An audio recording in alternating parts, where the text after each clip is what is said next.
The title of this essay is called Honor, and it's dedicated to the men of the Battle of the Chosin in North Korea in 1950. These are 12,000 Marines, 3,000 Army fellows, and a few corpsmen were surrounded by 130,000 Chinese.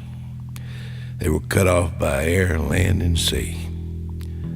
They marched 29 days in sub-zero weather, dragging 3,000 dead and wounded, killing 60,000 Chinese.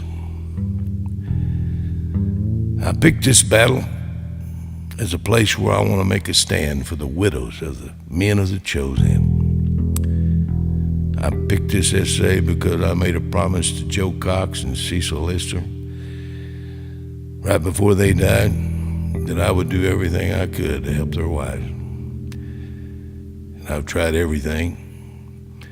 I've been to congressmen, senators, state representatives, legislators. As early as yesterday, I called trying to get someone to raise the issue of the 10-year rule for the widows.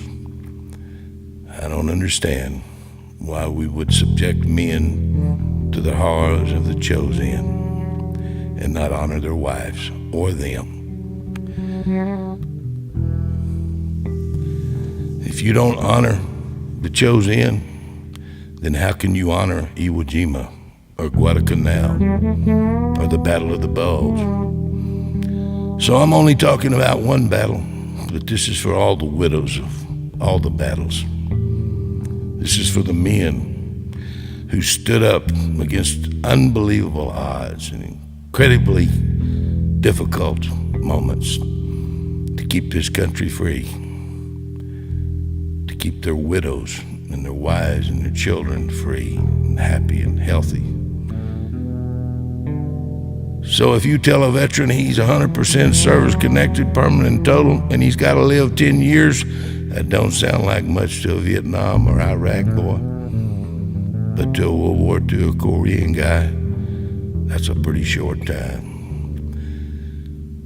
Robert Landreth didn't make it.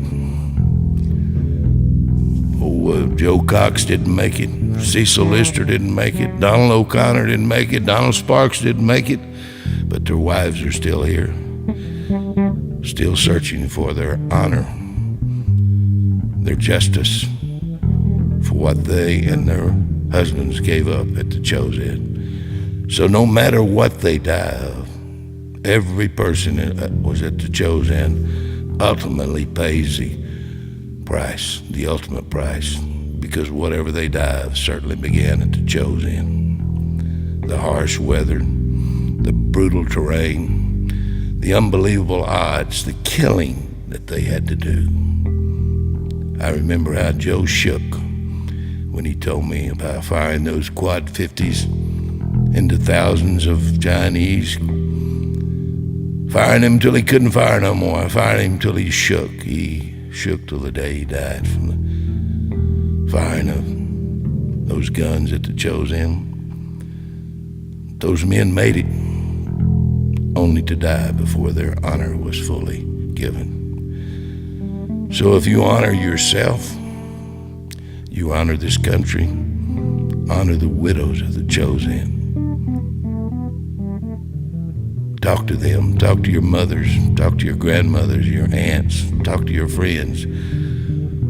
Find those widows, help them, help this country understand that justice delayed is no justice at all. Honor is the only thing that endures.